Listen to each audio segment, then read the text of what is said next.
oleh Tuhan.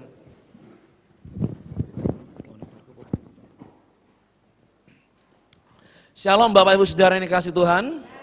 Shalom. Ada sukacita? Kenapa? Nah, ya kan ya. Ada sukacita? Ada.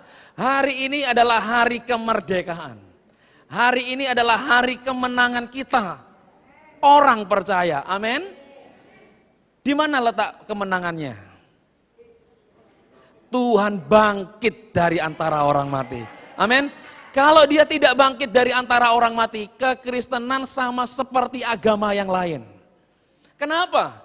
Membedakan kekristenan dengan agama kepercayaan yang lain karena satu nama. Yaitu apa? Yesus Kristus itu bangkit dari antara orang mati. Itu sebabnya saudaraku yang dikasihi oleh Tuhan, mari kita akan melihat dalam kebenaran firman Tuhan pada hari ini. Dalam Filipi pasal 3 ayat yang ke-10 kita akan membaca satu ayat ini. Yang membawa Alkitab kita bisa membukanya. Kita yang ke-10 saya mengundang untuk kita bangkit berdiri bersama-sama. Kita akan membaca satu ayat ini dan kita mengamenkannya. Ini hari kemenangan kita sebagai orang Kristen. Kemenangan bagi orang percaya karena Kristus telah bangkit mengalahkan maut. Mari kita baca ayat ini bersama-sama dan mengamenkannya bersama-sama pula. Filipi 3 ayat yang ke-10. 2, 3. Yang ku kehendaki ialah mengenal Dia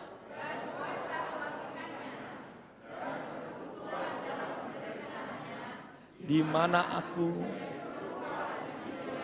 di dalam kematiannya. Amin. Silakan duduk Bapak Ibu Saudara yang dikasihi oleh Tuhan. Saudara, saya mau tanya ini saudara. Dari mana rasa rindu itu muncul? Saya mau tanya.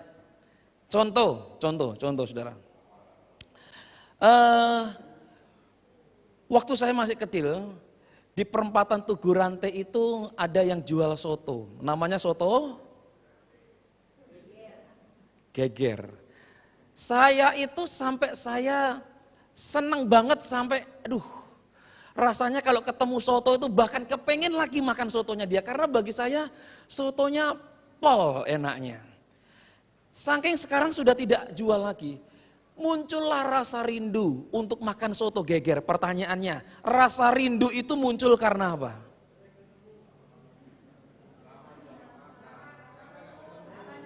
Lama enggak ketemu dan lama enggak mencicipinya lagi.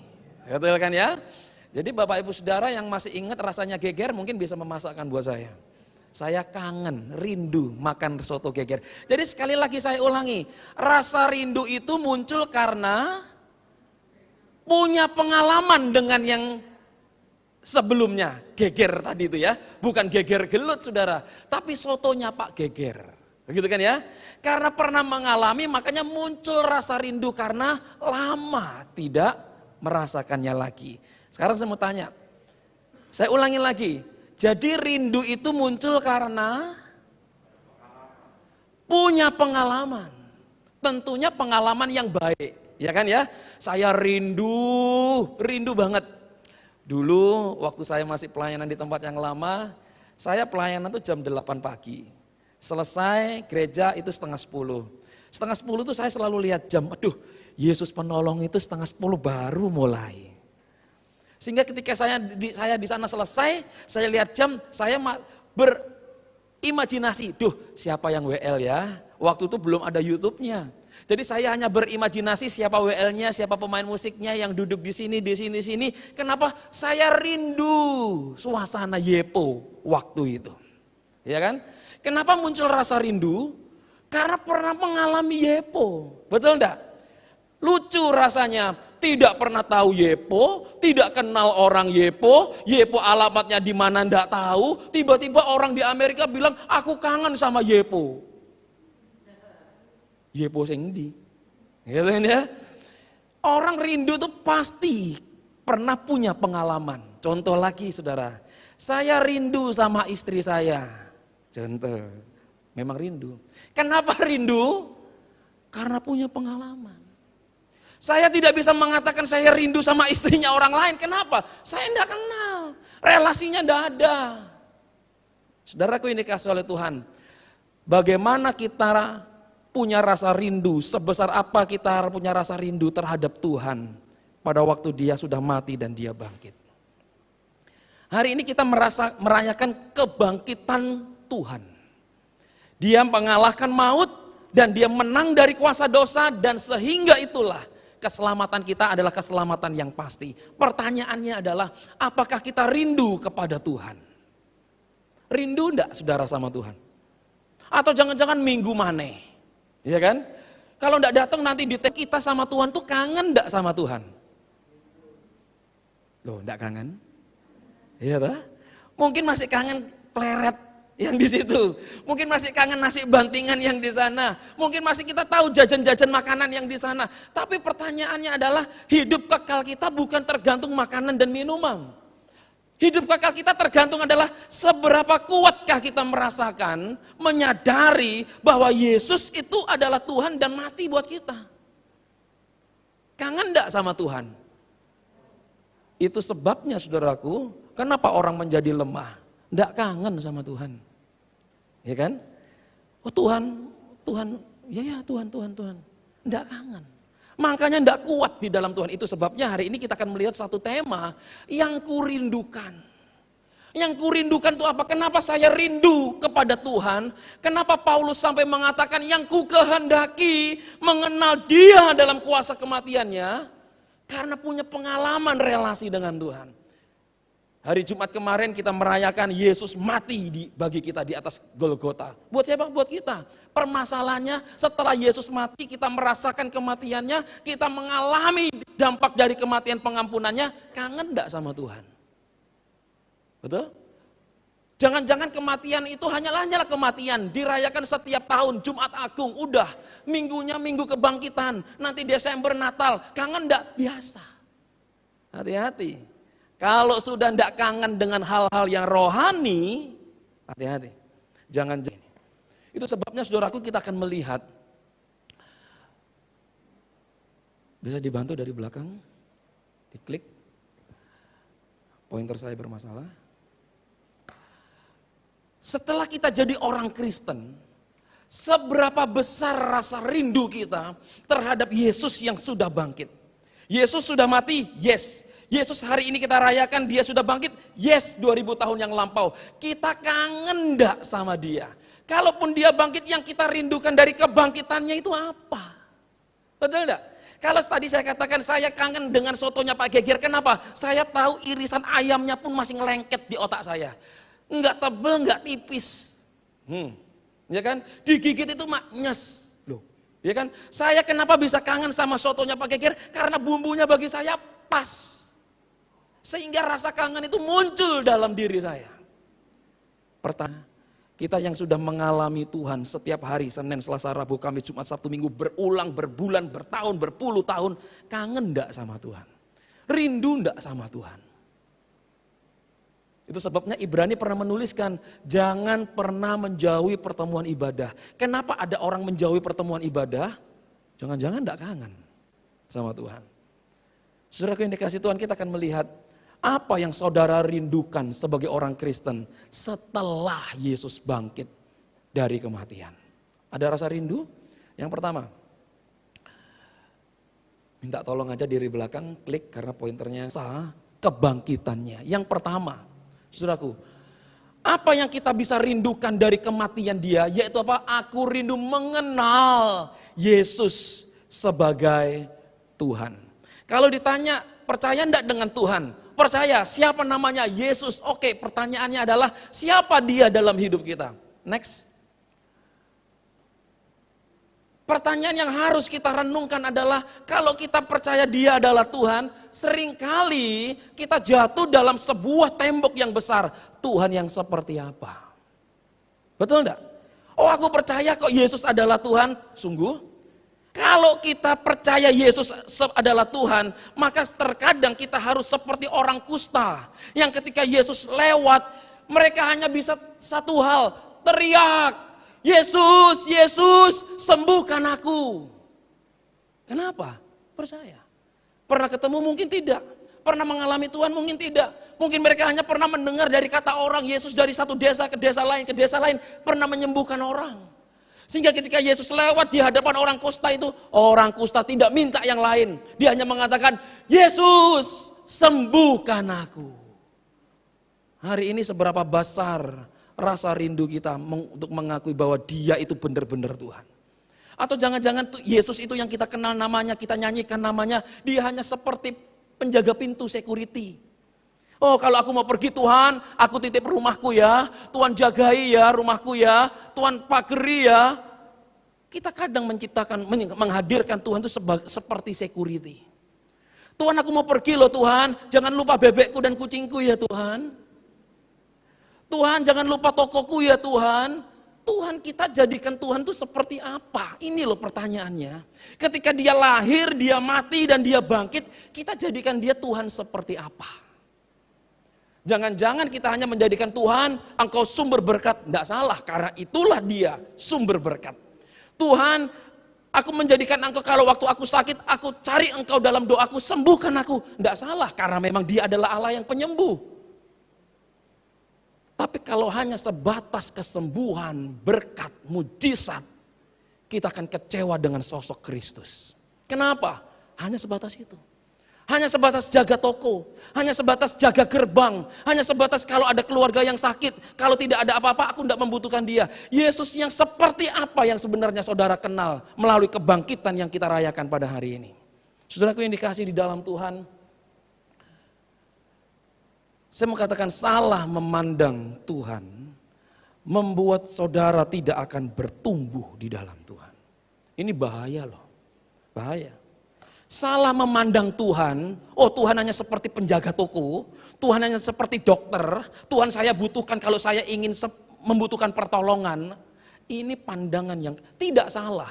Tapi kita berusaha menjadikan Tuhan yang begitu agung dan begitu besar hanya diplot seperti ini, seperti ini, seperti ini, seperti ini. Kalau butuh tak jawil, kalau tidak butuh tak biarin. Cara pandang kita harus benar tentang siapa dia. Yesus yang sudah bangkit dari antara orang mati. Saudaraku, di ayat yang ke-10a dikatakan, Paulus tidak ngomong lain. Paulus tidak minta yang aneh-aneh. Paulus tidak mengatakan jampi-jampi yang luar biasa, indah atau yang menakutkan. Enggak. Rasul Paulus hanya mengatakan satu bagian dalam ayat 10 bagian A. Yang kurindukan adalah apa? Mengenal dia yang sudah bangkit dari antara orang mati. Artinya apa? Paulus rindu mau semakin mengenal siapa yang bangkit? Yesus yang adalah Tuhan. Saudaraku, kalau mengaku Yesus adalah Tuhan, firman Tuhan terjadi dalam hidup kita. Tidak ada yang khawatir dalam hidup kita. Terkadang kenapa sih khawatir? Karena terkadang kita keliru cara memandang kita. Memimpin seluruh pasukan Israel, jangan suruh aku jalan. Itu loh. Nah, saudara, kalau Tuhan tidak mau berjalan besertaku, jangan suruh aku jalan. Aku pasti tidak mampu. Seperti apa Tuhan yang kita kenal? Atau Tuhan kesuwen, Tuhan kelamaan, aku jalan dulu aja. Tuhan kok ketemu marah, kok pahit rasanya. Ya apa sih Tuhan ini? Loh, saudaraku yang dikasih di dalam Tuhan, seberapa besar kita yakin dia adalah Tuhan. Memang orang Kristen kalau ditanya siapa nama Tuhannya? Yesus. Siapa Yesus? Tuhan. Tuhan yang seperti apa? Ini yang harus kita koreksi dalam kehidupan kita melalui perayaan kebangkitan Tuhan pada hari ini. Saudaraku, karena Yesus adalah Tuhan, maka kita coba koreksi. Kita lihat apa betul dia adalah Tuhan. Betul? Kalau kita mau cek apa betul dia ini seperti ini, gini. Cek. Supaya apa? Oh benar atau tidak. Kita akan lihat apakah Yesus adalah Tuhan melalui karyanya. Coba lihat. Dia dari sorga lahir dalam dunia kita orang yang terbatas ruang dan waktu. Dia lahir itu di dalam bentuk kehinaan. Siapa sih Allah jadi manusia yang sampai hari ini dinista oleh seluruh agama di dunia? Yesus kok Tuhan? Bukankah semua kitab suci yang ada mengatakan Yesus orang baik? Yesus orang super, Yesus nabi, Yesus pernah membuat mujizat. Itu yang ditulis di kitab-kitab suci yang ada. Tetapi tidak ada satu kitab suci selain Alkitab yang mengatakan bahwa Yesus itu adalah Tuhan. Tidak ada. Alkitab mengatakan, akulah jalan kebenaran. Barang siapa melihat aku, dia melihat Bapa. Pertanyaannya adalah, Yesus yang seperti itu Allahnya, keilahiannya, dia mau jadi manusia. Dalam bentuk yang hina. Orang darah biru. Tidak tahu ada darah biru? Suruh kumpul dengan yang begini, yang kelas kambing. Sorry. Enggak. Aku lebih baik bayar lebih. Aku di kelas VIP. Eksekutif. Bisnis. Daripada kumpul. Gitu kan ya. Apalagi dulu. Ya kan. Firman Tuhan minggu lalu. Wah. Di tahun-tahun 40-an. 18. Abad 17, 18, orang kulit putih, orang kulit hitam tidak bisa, kata pendeta Ruca kemarin khotbah, orang kulit hitam tidak ada harganya, tak jual, tak tuker, tak barter, kamu tidak bisa komplain. Ya, apa? Kita berbeda. Siapa diri kita sehingga dia mau jadi manusia yang hina? Tapi kelahirannya yang hina dijawab dengan dia naik ke sorga dalam kemuliaan. Setelah dia lahir dalam kehinaan, dia masuk lagi dalam dunia orang mati. Allah kok mati? Bukankah ini yang dicaci maki dinistakan oleh semua agama terhadap orang Kristen? Allah kok mati? Allah kok lapar? Allah kok haus? Allah kok sakit? Allah kok punya bapak ibu? Coba saudara, dia lakukan itu untuk siapa? Betul enggak?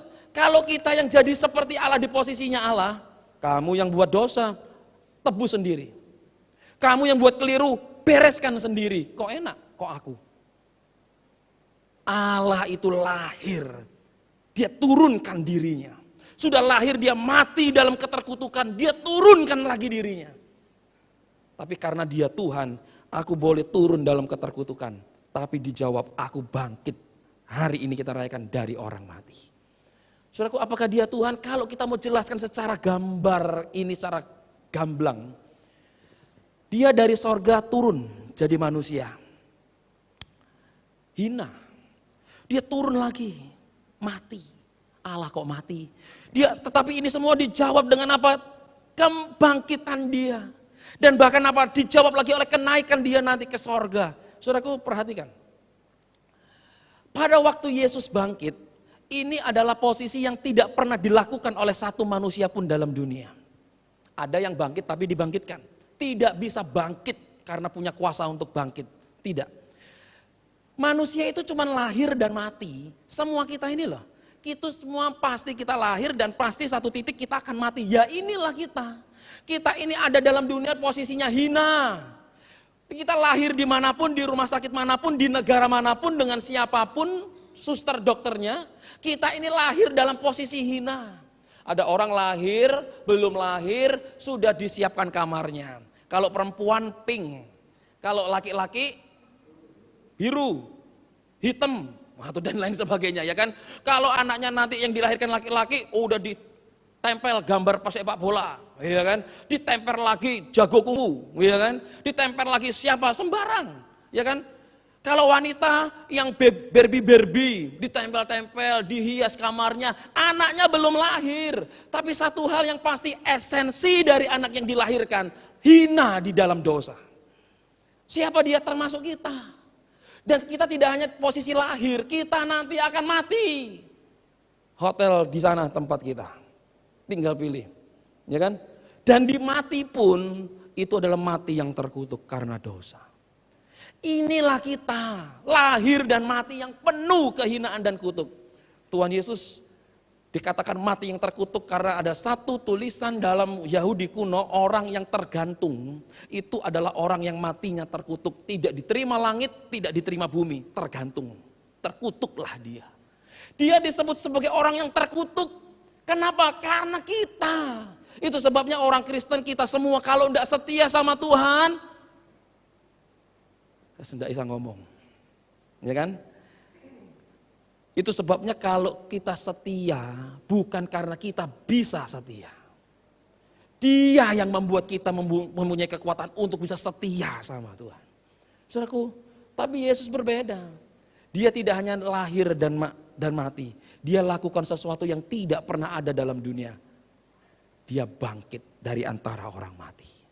Dijawab sama Tuhan.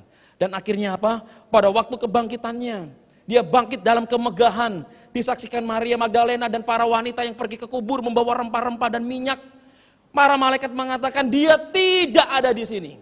Tuhan Yesus menampakkan kepada para murid, bahkan melalui kisah yang paling terkenal dengan para murid. Dia bertemu dengan Thomas. Thomas, tunjukkan jarimu ke tanganku dan jangan engkau tidak percaya. Hari ini saudaraku, apa yang menjadi keluh kesah kita? Apa yang menjadi doamu? Apa yang menjadi jeritan hatimu? Yesus kalau soal dosa saja sudah dikalahkan. Tidak sulit mengubah diri kita. Tidak sulit memulihkan kondisi kita. Tidak sulit untuk menghadirkan berkat dari Gunung Hermon itu dalam kehidupan kita masing-masing. Pertanyaannya adalah, sudahkah kita menjadikan dia adalah Yesus adalah Tuhan dalam kehidupan kita? Kalau kita belum menjadikan dia benar-benar Tuhan, wah terkadang apa akhirnya? Kok enggak terjadi ya? Saudaraku yang dikasihi oleh Tuhan, Yohanes 3 ayat 13 dikatakan, tidak ada seorang pun yang telah naik ke sorga selain daripada dia yang telah turun dari sorga, yaitu anak manusia. Saya katakan, siapa yang pernah naik ke sorga?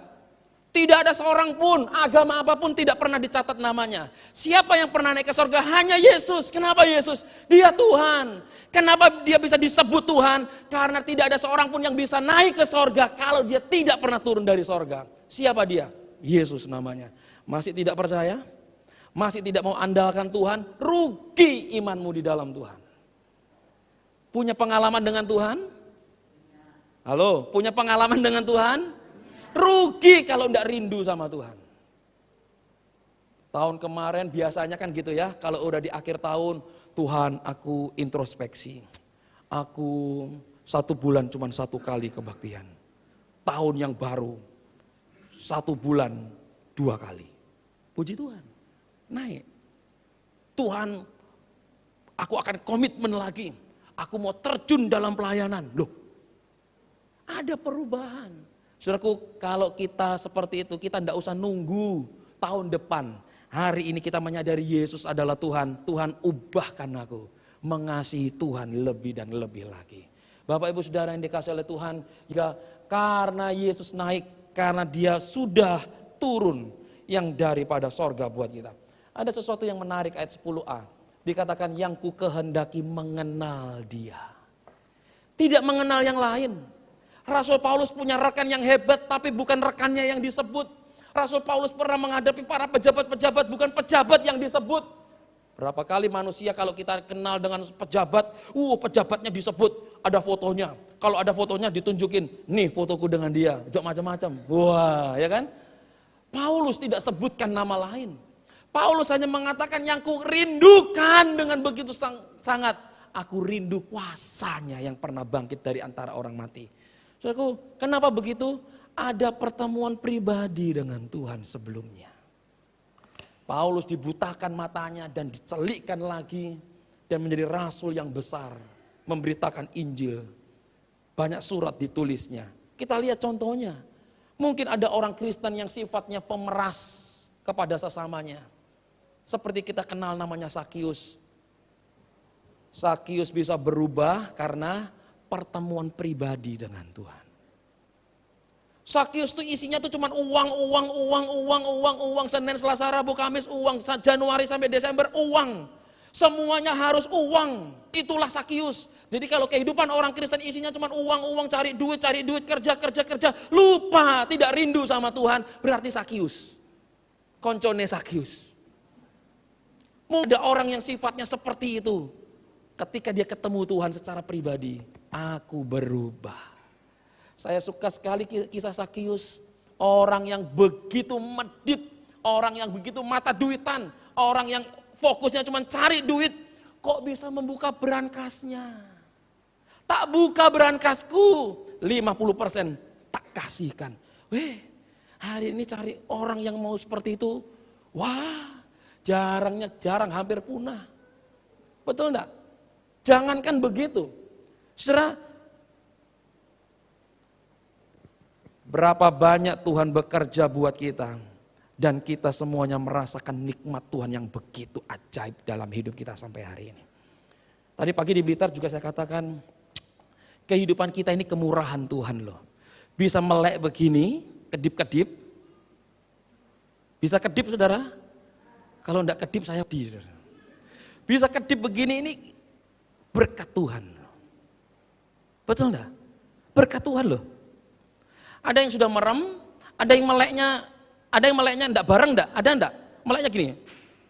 Baru ada? Ada kalau sakit. Tapi meskipun melek sisi gini baru disusul yang satunya lagi, itu pun berkat. Kenapa? Masih bisa melek lagi. Gitu loh saudaraku. Ada yang sudah begini ditarik begini, masih tidak bisa melek. Karena sakit. Saudaraku yang dikasih oleh Tuhan, pemberontak seperti Yunus. Pemberontak imannya menolak Tuhan, menantang Tuhan. Ketika ketemu Tuhan di dalam perut ikan. Dirubah hatinya. Aku bertobat sama Tuhan. Tidak hanya Yunus yang bertobat, Nineve yang 3 hari perjalanan jauhnya. Seluruh kota negeri itu bertobat. Kenapa? Ketemu pribadi. Mungkin ada orang yang sifatnya jahat seperti Saulus. Diubah menjadi Paulus. Dan akhirnya menjadi berkat dimanapun dia pelayanan. Mungkin ada yang sudah pernah tinggalkan Tuhan seperti Petrus. Aku bersumpah gak kenal sama dia. Daripada aku juga dipaku, disalib, mati konyol, aku lebih baik mengatakan gak kenal Yesus. Berapa banyak anak Tuhan juga pernah meninggalkan Tuhan karena sesuatu. Tapi kalau orang pilihan dia pasti kembali. Pertemuan pribadi membuat dia tidak bisa kuat untuk mengatakan Yesus engkaulah Tuhan dalam hidupku. Hari ini seperti apa yang kita rasakan, apakah dia benar Tuhan dalam hidup kita. Saudaraku yang dikasihi oleh Tuhan, seringkali kita hanya menghitung bukan? Apa yang sudah kita kerjakan untuk Tuhan. Kita bisa hanya menghitung sehingga akhirnya kita menjadi orang yang perhitungan sama Tuhan. Kita menghitung, Tuhan aku sudah ini loh. Sehingga dengan yang sudah ini aku mengklaim mana sembuhnya. Aku sudah berkorban buat Tuhan, mana berkatnya. Aku sudah melayani dengan keringat, mana hasilnya. Oh, kenapa? Karena menghitung. Coba, mari kita belajar apa yang sudah Tuhan lakukan dalam kehidupan kita. Mari kita belajar hitung. Dan pasti tidak akan pernah bisa terhitung. Mau tahu yang paling gampang? Berapa bandingannya? Apa yang dikerjakan Tuhan dengan yang kita kerjakan untuk Tuhan, mau tahu paling gampang gimana cara menghitungnya? Tuhan memberi kita 100%. Yang kita kerjakan untuk Tuhan terkadang tidak jangkep 10%. Betul nggak? Tuhan sudah berikan 100% buat kita. Dan firman Tuhan mengatakan, berikanlah perpuluhan itu dan bawa dalam rumah Tuhan. Terkadang kalau kita mau menghitung, bagian tulisan yang kuning, kalau kita mau menghitung apa yang kita kerjakan buat Tuhan, tidak sampai 10%. Ada yang sudah dikasih Tuhan, sehatnya selalu digunakan untuk Tuhan, 24 jam? Enggak. Termasuk kami hamba Tuhan, karena terbagi waktu, butuh istirahat dan lain sebagainya. Tapi kami para hamba Tuhan melayani, memberikan diri melayani di ladang Tuhan. Kalau kita mau melihat lagi, kalau kita mau menghitung berapa banyak sih yang sudah kita kerjakan, tidak sampai 10%. Terkadang kok enak Tuhan 10%. Saudaraku yang dikasihi Tuhan, mari kita belajar menghitung apa yang sudah Tuhan kerjakan dalam kehidupan kita. Saudara, saya ketemu di Blitar, terkadang saya naik motor, itu sekitar siang kok, setengah 12 siang, di perempatan. Enggak pakai sandal, orangnya tinggi besar, agak brewok, sehat, seger, buger, itu kondisinya. Dan dia meminta, oke. Terus sore loh, kok ketemu dia lagi. Suatu hari saya sama istri saya mau ke Surabaya, berangkat jam 4 pagi. Di jam 4 pagi yang masih begitu sepi, ketemu dia lagi. Loh, jangan-jangan dia memang tidurnya di sini, gitu ya. Sehingga 24 jam selalu begitu siapapun yang lewat. Terkadang, saudaraku, terkadang itu saya memberikan perhitungan, kamu ini masih hidup, masih sehat, kenapa kok hanya seperti ini? Kamu punya kekuatan, lakukan supaya kamu jauh lebih sukses dan lain sebagainya. Tapi hanya begitu yang dia lakukan. Bapak Ibu Saudara yang dikasih Tuhan, dalam iman kerohanian kita, jangan hanya Tuhan, aku sudah menghitung loh ya, sudah kerjakan, mana bagianku? Enggak. Kalau kita begini artinya kita tidak menyadari apa yang kita bisa punya, itu semuanya daripada Tuhan. Hari ini Yesus sudah bangkit dari antara orang mati 2000 tahun yang lampau. Apa yang saudara rindukan daripada Tuhan? Mau bertambah imanmu atau mau sama biasa-biasa aja? Saudaraku yang dikasih dalam Tuhan, 1 Korintus 15:17-18, dia katakan, kalau Kristus tidak dibangkitkan, sia-sialah kita jemaat Yesus penolong mau jadi Kristen sampai hari ini. Malah nanti kalau kita mati, matinya pun di dalam kebinasaan kalau Kristus tidak bangkit. Saudaraku yang dikasih oleh Tuhan, ini yang membuat kita bahagia. Dia, Yesus adalah Tuhan. Dia bangkit dari antara orang mati yang tidak pernah dilakukan oleh orang manusia pun dalam dunia ini. Dan dia lakukan untuk siapa? Untuk kita semua yang hari ini ada. Itu sebabnya yuk kita setia sama-sama sama Tuhan. Jangan kita undur, kita perhitungan sama Tuhan. Jangan perhitungan sama Tuhan. Karena Tuhan tidak pernah perhitungan dengan kita. Saudaraku, di dalam Galatia 2 ayat 20 bagian A. Dikatakan, namun aku sekarang hidup. Bukan aku lagi sendiri yang hidup. Melainkan Kristus yang hidup di dalamku. Itu sebabnya Filipi 1:21, Paulus dengan orang yang sama. Dia mengatakan hidup bagiku adalah Kristus. Dan mati adalah keuntungan. Kenapa bisa begitu? Pernah ngalami Kristus. Dan tidak akan pernah lepas dari Kristus. Saudaraku yang dikasih oleh Tuhan, itu sebabnya mari dalam kehidupan kita. Siapa sih yang tidak punya persoalan hidup? Saya ada, Bapak Ibu Saudara punya persoalan.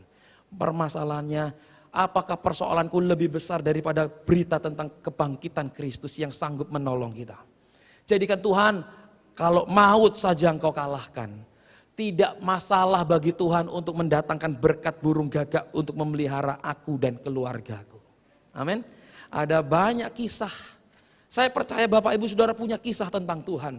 Saya pun juga banyak kisah tentang Tuhan. Dan dia melakukan yang terbaik buat kita bersama-sama. Amin. Saudaraku yang dikasihi dalam Tuhan, saya tutup dengan satu kesaksian. 2 minggu lalu, 2-3 minggu lalu. Ini sepele tapi saya mengatakan, Tuhan, Engkau itu memperhatikan sampai titik yang mungkin bagiku itu tidak penting untuk dilakukan Tuhan. Tapi Tuhan lakukan. Kurang lebih 3 minggu yang lalu, saya ini punya mobil, bannya itu bocor, ngobos.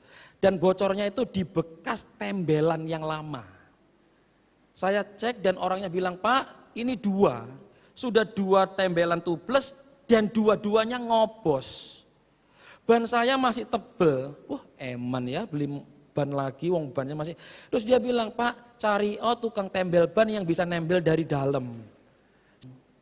Jadi selama 2 minggu lebih itu saya nanti sekitar 4-5 hari karena 2 yang ngobos ini tadi, saya masuk pom bensin lagi, mompa lagi.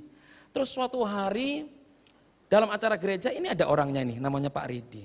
Dia kirim WA ke saya dan dia foto. Om Roy bentar ya, saya lagi nembel ban. Loh kenapa bannya?